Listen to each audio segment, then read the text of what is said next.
Teka lang. Okay, nag-invest siya ng Envy dito and then presado agad siya nag-pop dito ng Eternal Tomb dahil yung kanyang Warden ay binabanatan ng Guardian. Jump spell sa may likod ng Town Hall. Yung Warden niya dito, delikado. Mamamatay ang Warden ni Gaku dito. Activated yung Phoenix dito ng Dragon Duke at 5, 4, 3. Mass Dragon Riders. Okay. Lava Hound and Battle Blimp? Blizzard? Blizzard ang bound dito ni Lucky Wen. Okay. Yo, what up guys? Another day, another tournament. So ito, ang laban natin ngayon ay Sword Assassin versus Zeus Esports. Ito ay Puxia's Cup lower bracket semifinals.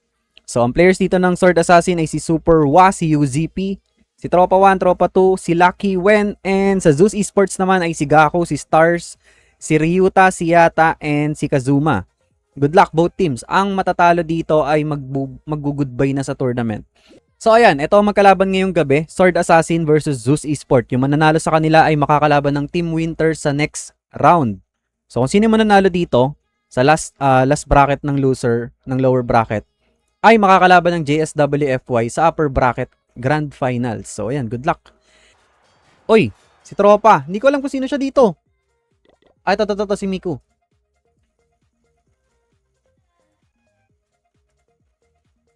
Good luck. Si Miku ang first attacker dito ng Sword Assassin at meron siya ditong wow, Hydra!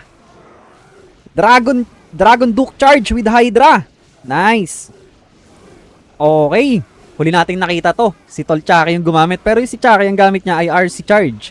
Hydra. Ito naman ay Dragon Duke charge with Hydra. Nice. Mabuti naman nakakita na ulit natin yung Dragon Troop. Uy, Giant Arrow sa may 6 o'clock with Siege Barracks and action figure. Si RC dito ay naka-Rocket Spear and Seeking Shield. Si Queen yun nga, Giant Arrow action figure, and then si Dragon Duke Fireheart Stun Blaster. And si Warden dito ay naka Eternal Tomb Healing Tomb. Wala siyang MP. So nagpop na agad siya dito ng Rocket Spear Seeking Shield kay RC. Okay, Phoenix activated. Super minions yung laman ng kanyang Siege Barracks. And eto yung kanyang Hydra sa may Town Hall Park. Okay. Wala siyang minion prince. Si Warden lang ang kasama ng Hydra niya dito. Maraming spell support si si Miku.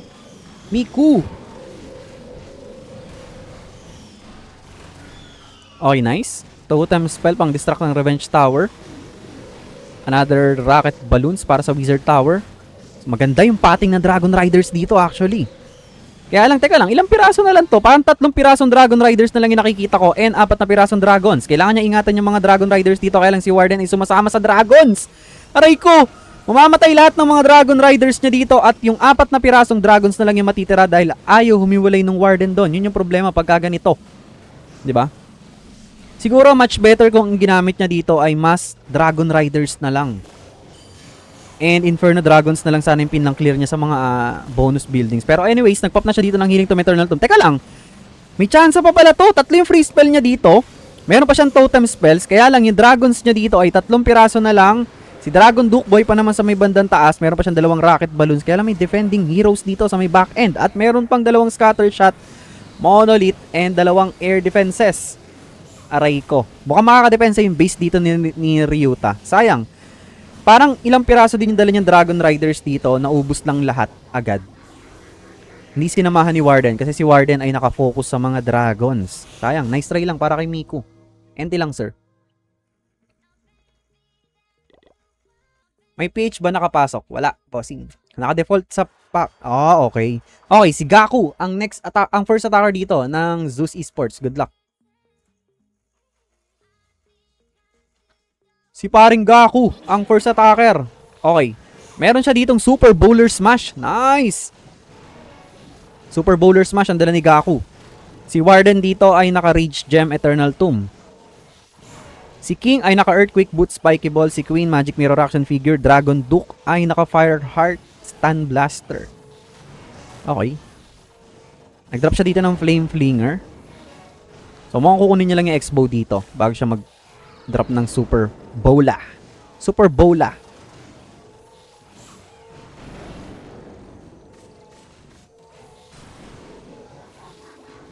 Ba't parang, akala ko frozen yung camera ni Gaku. Hinihintay niya pala talaga yung Flame Flinger.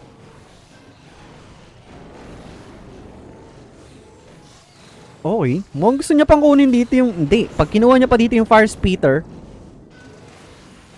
Nice. Buti na lang, di niya kinuha yung Fire Spitter dito. Dinrop niya na yung kanyang Super Bowler. Sasabihin ko sana kung kukunin niya pa yung Fire Spitter sa Warden Walk, kakapusin siya ng oras. Okay. Kailangan niya mag-ingat dito sa Bomb Hive, ha. Yung Bomb Hive dito, feeling ko kailangan niya dito ng... Totems. Hindi. Makakalagpas yung healers. Nice. Nakalagpas yung mga healers dito sa Bomb Hive. Ito na yung kanyang mga Super Bowlers. Kaya lang, teka lang. Medyo nag-struggling dito sa may Town Hall part, ha. Teka lang. Okay, nag-invest siya ng Envy dito and then presado agad siya nag-pop dito ng Eternal Tomb dahil yung kanyang Warden ay binabanatan ng Guardian. Jump spell sa may likod ng Town Hall. Yung Warden niya dito, delikado. Mamamatay yung Warden ni Gaku dito. Aray ko, yun lang. Hindi niya napansin, binabanatan yung Warden niya ng Guardian. Nawalan siya dito ng Rage Aura. So si Queen naman ang kasama ng mga Super Bowlers sa gitna. Okay, si Dragon Duke nasa may bandang taas. Meron pa naman siyang ability. May chance pa to. May spell support pa siya. 3 totem spells pa yung natitira dito. And meron pa siyang healers para magbigay ng sustain. Kaya lang, eto na yung mga air... Aray ko. Unti-unti na naubos yung healers niya dito dahil meron mga multiple air bombs sa may bandang gitna. Meron pa ba? Wala na. Okay, may natira pa naman 2 healers dito. Si Dragon Duke ay may stun blaster pa. Nagpop na siya dito ng Earthquake Boot Spikeable kay King. Teka lang. Teka. Hindi ko masabi. May stun blaster yung kanyang dito, Dragon Duke. Out of spell support na si Gaku. Meron pa ditong Super Bowlers. May healer pa. Full health pa yung Queen. Kaya lang binabanata ng Ricochet Cannon ng Revenge Tower. Grabe, ang sakit. Yung Super Bowler nagwo-walling. Bakit ka nagwo-walling, Super Bowler? Mali ang tinatamaan mong wall. Dapat dito sana. Aray ko. Si Dragon Duke na lang ang pag-asa dito. Kaya lang nilaratrat na siya dito ng Revenge Tower. Magpapap na siya dito ng Stun Blaster. Tinamaan pa ng Seeking Air Mine. Malaki pa yung boy dito ng kanyang action figure. At si Dragon Duke. Teka lang. Pag nakuha ni Dragon Duke ng Revenge Tower, may chance to. Oras na lang yung kalaban. Makukuha ni Dragon Duke yung Revenge Tower. Uy! 10 seconds remaining.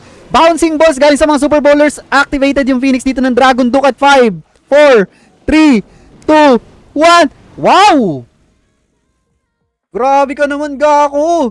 Pag sinuswerte ka nga naman, sir. Namatay na agad ng early yung kanyang Grand Warden pero hindi naging problema at nakasecure pa rin dito si Gaku ng 3-star attack sa base ng Sword Assassin. Wow! Nice hit! And at the same time, magbibigay ng pressure. Okay, si Lucky Wen, ang second attacker dito ng Sword Assassin. Good luck. Si Lucky Wen. Okay, eto na. Meron din siyang... Uy, eto. Ano to? Mass Dragon Riders. Okay, Lava Hound and Battle Blimp? Blizzard? Blizzard ang baon dito ni Lucky Wen. Okay. Delikado yung Super Wizard niya dito dahil may Bomb Hive. Tatamaan ba? Hindi. Safe yung Wizard niya dito. Okay. Beautiful Invis. Napakaganda ng pagkakalapag ng Invis spell dito ni Lucky Wen. Okay. Nice. Super Wizard and Town Hall yung nakuha niyang value doon. Okay. Hindi pa nabasag yung multi-IT? Okay. Ayun na. Tinapos niya na gamit yung Rocket Spear and Seeking Shield dito ng kanyang RC. Okay. Si Dragon Duke ay naka-Far Heart Stun Blaster with Raven. Si MP ay naka-Meteor Staff with Dark Orb. Si Warden ay naka-Eternal Tomb, Healing Tomb. Aray ko, parang natapos ba yung Rocket Spear ng RC? Nategi agad siya. Pero meron naman siyang Revive Spell dito. Teka lang, parang ang liit ng value nakuha nun.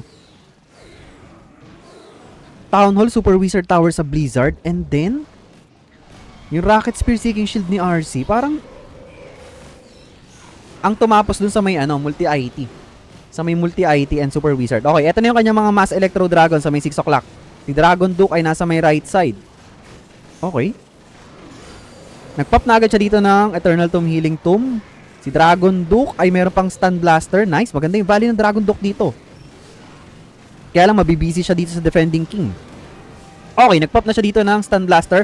Wow, beautiful Dark Orb sa kanyang MP. Ganda nun. Looking good to para kay Lucky Wen, ha. Marami pa siyang spell support. May overgrowth spell pa siya dito. May revive spell and meron pa siyang isang free spell. Actually, medyo marami-rami pa tong Dragon Riders niya nandin. Ay, hindi. Isang pirasong Dragon Rider na lang pala yung nakikita ko dito. Ginamit niya yung revive spell kay Dragon Duke. Si MP nag-activate na yung Phoenix dito. Overgrowth spell sa Revenge Tower and Monolith. Mukhang Teka lang. Kakapusin siya dito. Meron siyang natitirang free spell, kaya lang, after mag-end ng duration ng overgrowth spell dito, dalawa yung problema niyang buildings dito. Itong Revenge Tower and yung Monolith. So, ayun na. Mamamatay na si Warden dito sa Monolith. Meron siyang Revenge Tower, may air defense pa dito sa taas. Hindi pa titirahin agad ng Dragon Duke. Kakapusin dito si Lucky Wen. Nice try lang. And nice defense naman para kay Stars. Medyo hindi maganda yung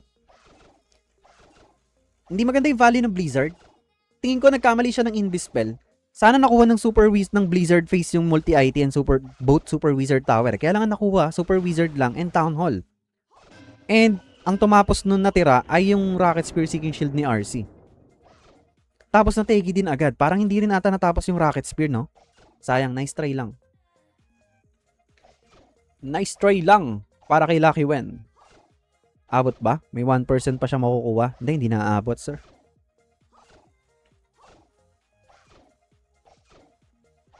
Magandang gabi. Austria, bossing. Anong country naglalaban? China versus Japanese. Japan. Anong country? Japanese. Na-rename ang Navi. Hindi po, nagpalit sila ng sponsor. Hindi na sila under ng sponsorship ng Navi. Okay, next attacker dito ay si Ryuta. Good luck. Sila ay under na ng sponsorship ng Zeus.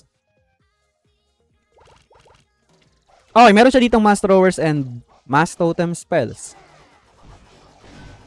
So kahapon, nakasecure ng 3-star si Ryuta and siya yung first attacker ng Zeus Esport.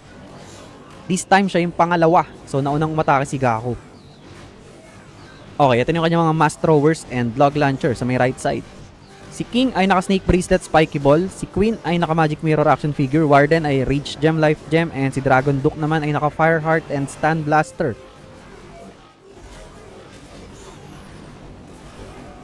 Okay, King and Queen sa may bandang upper part. And then sa may baba ay si Dragon Duke. Ganda ng value ng Baby Dragon, no? Masosolo niya yung Ricochet Cannon. Okay, gumamit siya dito ng Quick Spell sa may gitna para siguro lumambot yung walls. Okay, nice. Si King dito ay mukhang mag-activate na yung kanyang Spiky Ball. Hindi, nag-drop pala siya ng Totem Spell doon pang distract sa Expo.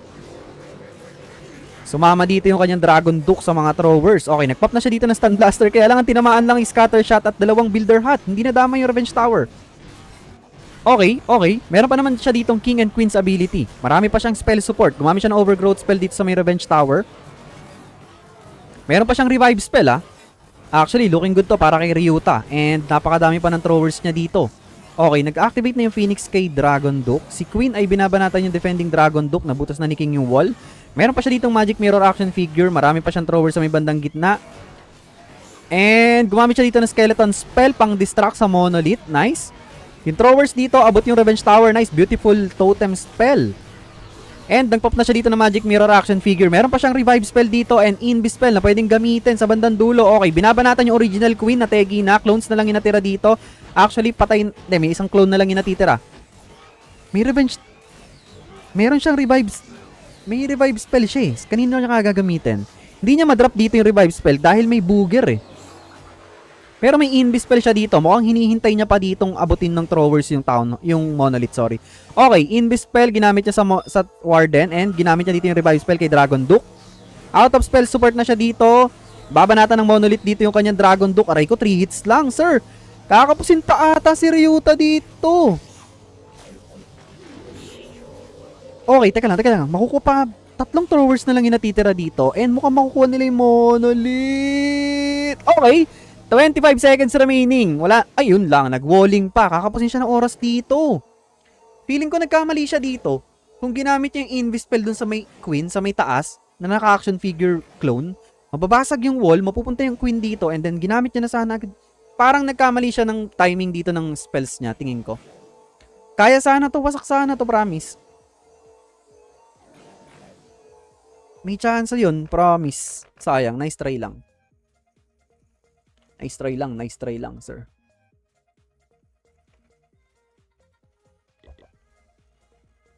Voice, pinaltang ko. Ay, gumana sa iba ang gawin mo, Shenmi, exclamation point, tapos message. Okay. Si Super Hua. Sino dito si Super Hua? Ito. Try mo exclamation point and then yung message mo. Okay, si Super Hua, nag-pop siya dito ng Rocket Spear Seeking Shield kay RC. Nag-invest siya ng Quick Spell doon. Okay, si Dragon Duke ay naka Fireheart Stun Blaster with Angry Jelly. Si Warden ay naka Eternal Tomb Healing Tomb. Si MP ay naka Meteor Staff Dark Orb with Raven. Okay, Hydra din yung gamit niya dito. Okay, nagsuswitch siya Hydra Strat. Nag-switch siya Hydra Strat ang Sword Assassin dito. Okay, maganda naman ako ang value dito ng kanyang RC. Wala, ayaw. Teka, subukan ko ibalik sa slash. Wait a minute.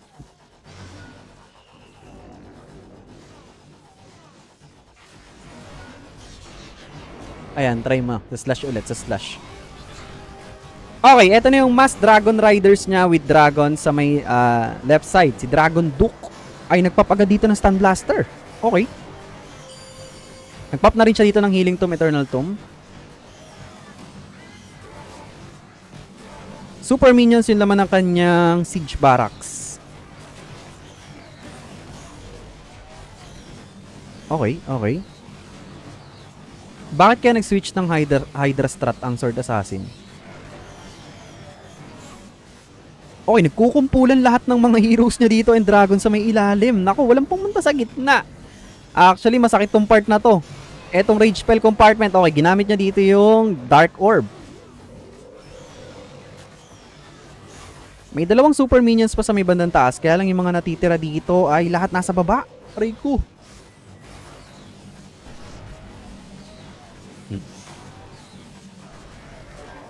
Ay na gumana yung voice message. Uy, nawala yung cam niya. Hindi ko alam, tinanggal niya yung camera niya. Baka nawala o nalaglag yung ano niya. Hindi ko wala akong kasalanan diyan, guys, ha.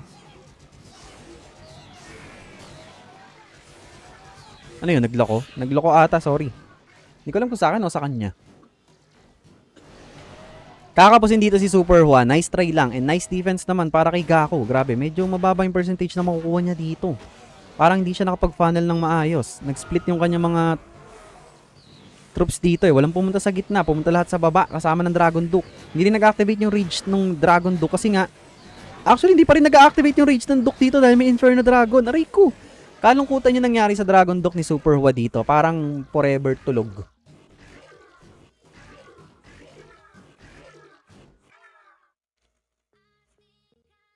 Nice try lang.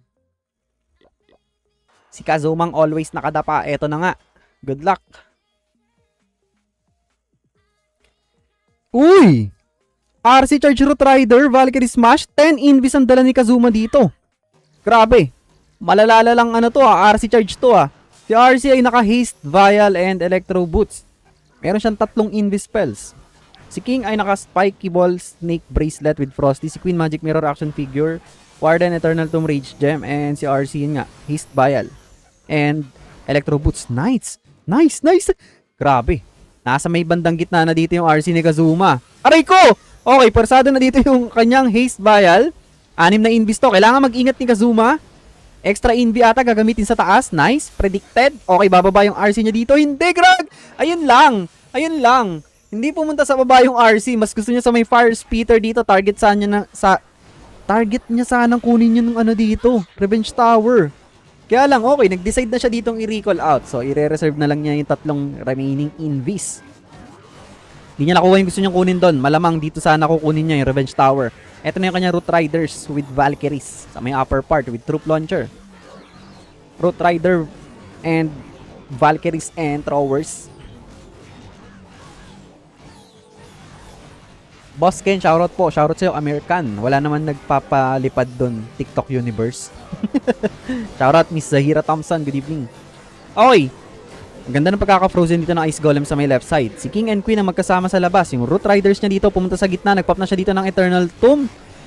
Teka lang, yung Town Hall dito dalawa lang yung throwers niya. Binabanatan dito yung Guardian. Teka lang, nagulo ata yung pating ng Root Riders niya dito. Kailangan pumasok dito ng Queen sa may Town Hall part. Okay, buti naman. May snipe ng 2 throwers dito yung Town Hall. So, safe. Meron pa siyang King and Queen's ability.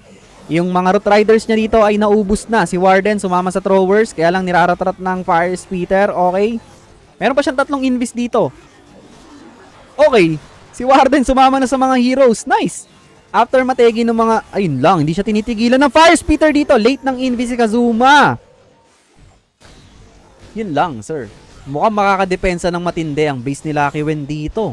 Ang baba pa ng percentage ni Kazuma as of the moment. Although meron pa siya dito mga spell support and drops. Tignan natin kung paano siya makakakuha ng additional percentage. Okay, nagpop na siya dito ng Magic Mirror action figure.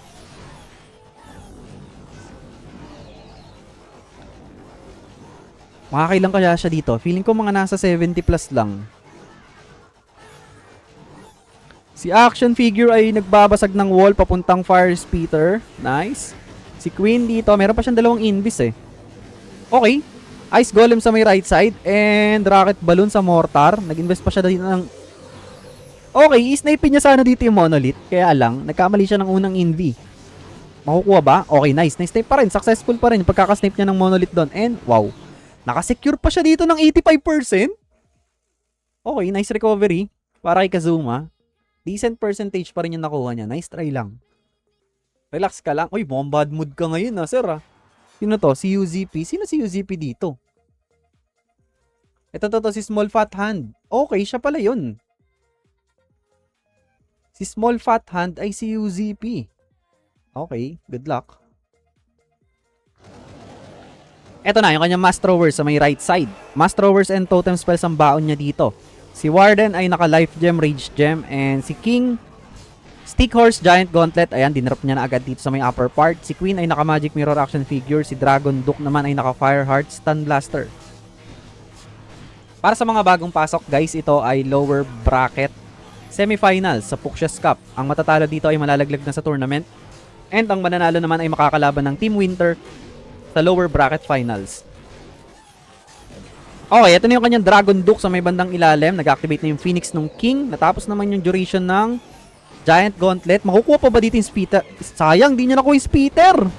Hindi umabot yung kanyang Phoenix dahil binabanatan. Tinatamaan ng Bomb Hive. Okay, teka lang. Namatay ata yung... Hindi. Nag-split dito yung Warden niya sa throwers niya. Yung iba ay pumunta sa may ilalim kasama ng Queen and Dragon Duke.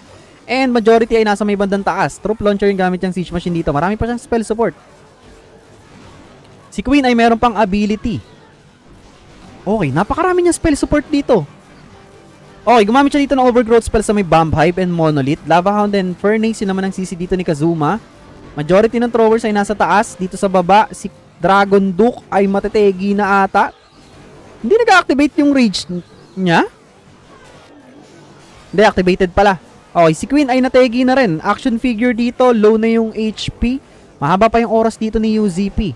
Marami pa siyang spell support. Kaya lang throwers and warden na lang ni matitira talaga dito. Si Dragon Duke, buhay pa rin. Okay, gumamit siya dito ng totem spell pang distract sa may air defense. Gusto niya kunin dito yung defending hero and nasabugan. Nice. Ganda ng value ng pagkasabog nun. Okay, ginamit niya dito yung revive spell. Another totem spell para sa Revenge Tower. Meron pa siya ditong dalawang skeleton spells and one free spell. Teka lang, bakit ayaw niya i-drop yung skeleton? Okay. So, nag-decide muna siyang i-freeze bago siya mag-drop ng skeleton spell. Okay. Kaya lang, gusto talaga ng Revenge Tower dito yung Dragon Duke. Nagbawaano naman sila ng Revenge Tower. Uy, grabe! Nagkabigayan, sir! Nagkabigayan! Throwers and Warden na lang yung natitira dito with healers. Teka lang, aabot pa yung oras niya. 40 seconds remaining. Meron siyang dalawang Sneaky Goblins minion. Out of spell support ng si UZP. Wala nang ibang defenses or buildings dito sa may bandang kanan. So, ito na lang yung mga natitira. Oras na lang yung kalaban niya dito.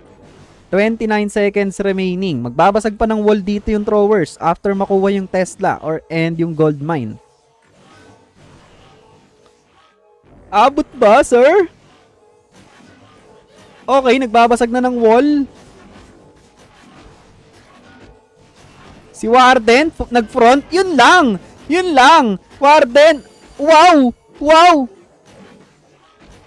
Hindi, wala rin. Kakapusin din siya. Wala na siyang oras. Ngayon lang nabutas yung wall dito. And makakadepensa yung base ni Kazuma. Nice try lang. Para kay UZP / Small Fat Hand. Na parang medyo bad mood ka ngayon yata. Ha? Saya-saya mo kahapon, di ba? Masaya ka kahapon nagda-drive ka pa di ba? Nagda-drive ka pa kahapon kaya medyo hindi ko kakaiba aura ngayon ni Yata. Tignan natin. Okay, eto na. Si Yata, ang fourth attacker ng Zeus Esports. Good luck. Meron siya ditong Mass Throwers and Mass Totem spells.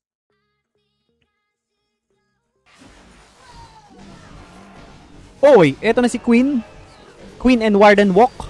Si King ay naka-Snake Bracelet, Spiky Ball, Queen, Magic Mirror Action Figure, Warden, Rage Gem, Life Gem, and Fire Heart, Stun Blaster naman kay Dragon Duke. Okay, Totem Spell. Invis Spell para talagang pumasok yung Queen sa loob. Sa mortar ata punta nito. Ay, hindi. Uy, tornado trap activated. Giant bombs, seeking air mine. Okay. Wow. Double poison ang baon dito ni Yata. Ready siya dun sa mass headhunters. Double poison spell. Nice.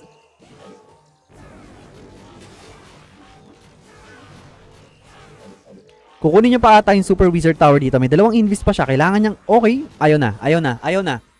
Ayaw na niyang gamitin yung extra invi dito. Ito na yung kanyang mga Mass Throwers and Ice Golem. Smasher pala yung defender dito, yung Guardian.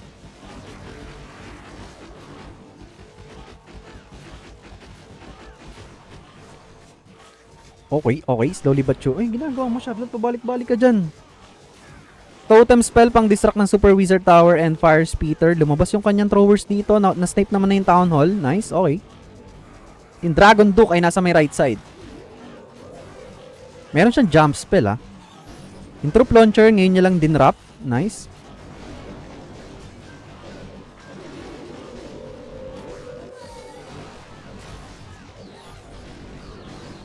Charlotte, baka matapakan mo yung saksakan. Okay, jump spell para magkaroon ng access sa may bandang gitna. Si Dragon Duke dito ay may kasamang rocket balloons. Meron pa siyang dalawang invis spell dito and one totem spell. Okay.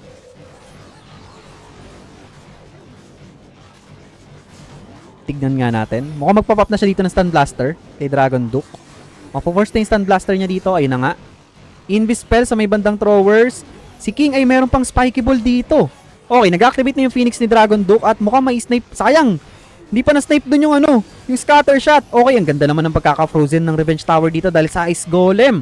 Meron pa siyang isang invis spell dito na pwedeng gamitin sa dulo. Kaya lang, may mga defending heroes pa dito. Si Warden buhay pa. Multiple throwers yung natitira dito kasama ng healer. Dalawang healers na lang. 28 seconds remaining. Kaya pa ba? Feeling ko kakapusin din si Yata dito. Wala na siyang enough time. And yung Warden na naman ay feeling Giant or Ice Golem. Nag-front na naman agad. Ayun, sinampal lang. Ayun. Yun lang. Sir, nice try lang para kay Yata. Kakapusin siya dito. And nice defense naman para sa Sword Assassin. Nag-front na naman yung Warden. Nagdire-diretso na naman. Time failed to. Field trip. Nice try lang para kay Yata. Enti lang, sir.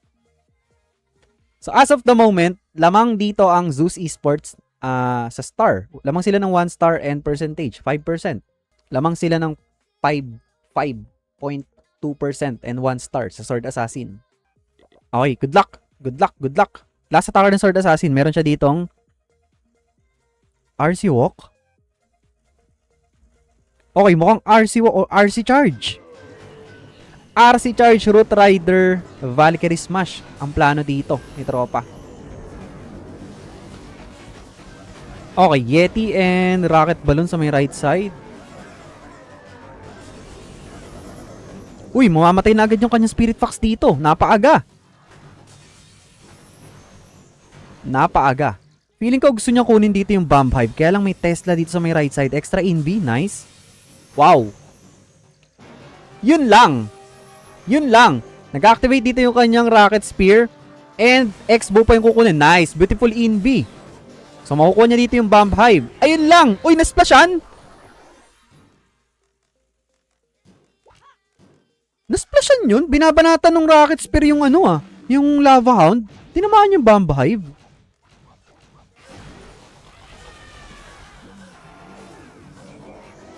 Galing Okay. Replay ko nga yun. Okay, ito na yung kanyang mga Root Riders and Valkyries with Troop Launcher. Si Warden ay naka-Eternal Tomb Rage Gem, Queen Magic Mirror Action Figure, Dragon Duke, Fireheart, Stun Blaster. Okay. Meron na lang siya dito natitirang isang Overgrowth spell and dalawang Rage spell compartment. Yung dadaanan dito ni tropa. Electro Boots ata. Mamaya. Hindi rin ako sigurado Sisilipin natin kung ano nangyari doon. Medyo question mark siya sa akin Okay, si Dragon Duke ay nasa may 12 o'clock para mag-counter funnel. And Overgrowth spell sa may right side. Rage spell compartment. Meron pa siyang Queen's ability. Okay. Masakit to, yung part na to. Especially yung multi-IT na naka-rage. Tignan natin. Actually, marami pa naman siyang troops dito. Okay, nag-pop na siya dito ng Stun Blaster kay Dragon Duke. So, makukuha niya na dito yung Town Hall part, pati yung Revenge Tower. So, ito na lang yung problema dito ni Tropa, yung right side Rage Spell compartment. May defending heroes pa, masakit. Wala na siyang spell support dito. Tingin ko, uubusin ng multi-IT to. Tignan niyo yung damage ng multi-IT dyan. Na naka-rage. Ayun, gumuguhit talaga, sir. Gumuguhit talaga yung multi-IT. Tignan yung multi-IT, sir.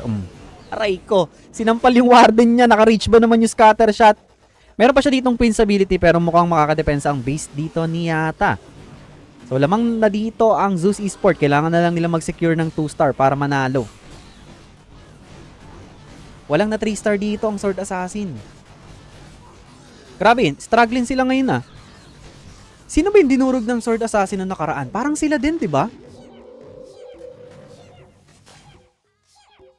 Na-freeze yung camera ko. Aray ko! Yun lang! Oo nga no! Ano nangyari dyan? Charlotte? Charlotte, ikaw may kasalanan yan, no? Teka lang. Ayusin ko lang, guys.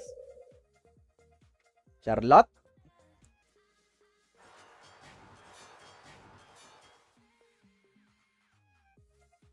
Yun lang! Nangyari dyan!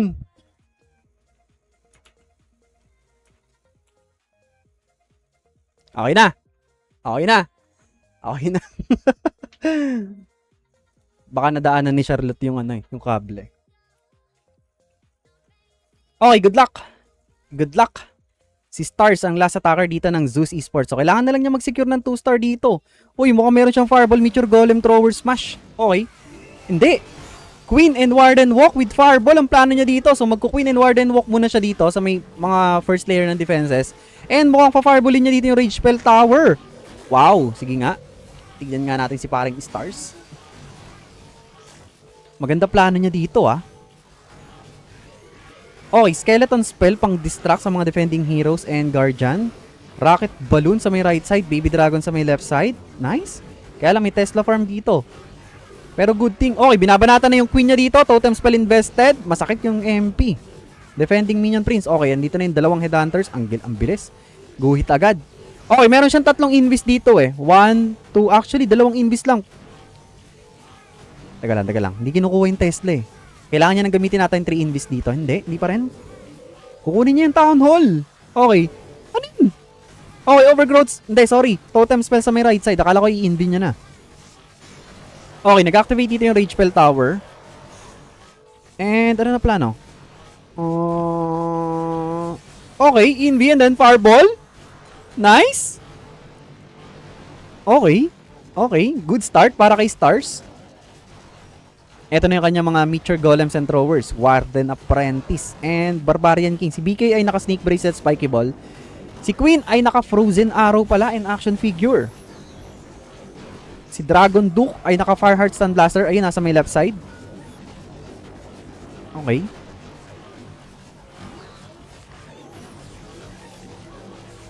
So, 2-star lang ang kailangan ni Stars dito. Panalo na sila. Mukhang malalaglag na sa tournament. Sa Puxias Cup ang Sword Assassin. Nice run para sa kanila. Ayun na nga, 2-star secured para kay Stars. So, panalo na dito ang Zeus Esports. Good run para sa Sword Assassin. Meron pa siyang overgrowth spell dito. Okay, nag-activate yung Rage Spell Tower and sa kanya ginamit yung last overgrowth spell. Meron pa siyang dalawang free spell dito na natitira. Marami pa siyang Meteor Golems. Meron pa siyang healers kaya lang. Aray ko yun. Tinamaan ata ng air bombs. Ay, Peter! Abot ba? Okay, nag-pop na siya dito ng action figure kay Queen. Actually, looking good pa to para kay Stars ah. Meron pa siyang isang free spell na pwedeng gamitin dito sa last defenses sa may bandang ilalim. Kaya lang may dalawang defending heroes pa. Teka lang. May dalawang defending heroes pa dito. Charlotte. Pakulitan ka, Charlotte talaga. Tatapon ko. Gagawin kitang siomay eh. Okay, 19 seconds remaining. Meron na lang isang free spell at mukhang kakapusin si Stars dito. Kakapusin siya ng oras. Meron pang dalawang defending heroes dito, Barbarian King and Archer Queen. Meron pa siya mga Meteor Golems kaya lang makunat masyado yung King, sir. At meron dito mga couple of defenses. Nice try lang para kay Stars. So, congratulations pa rin. Dahil panalo na sila dito sa Puxias Cup lower bracket semifinals match. So, congratulations sa Zeus Esport for winning this round. Sila ang magpo-proceed next round. Makakalaban nila ang Team Winter sa lower bracket finals. And good run. Good game well played para sa Sword Assassin. Magpapaalam na sila sa tournament na to. So, ang mga teams na lang na matitira dito ay JSWFY sa upper bracket and Team Winter versus Zeus Esport. Bukas to. Bukas yung laban nila. Team Winter versus Zeus Esports ay bukas. And kung sino man, kung sino man nanalo sa kanila, ikakalabanin ng JSWFY sa upper bracket. So, yun. Congratulations sa Zeus Esports and good game well played para sa Sword Assassin.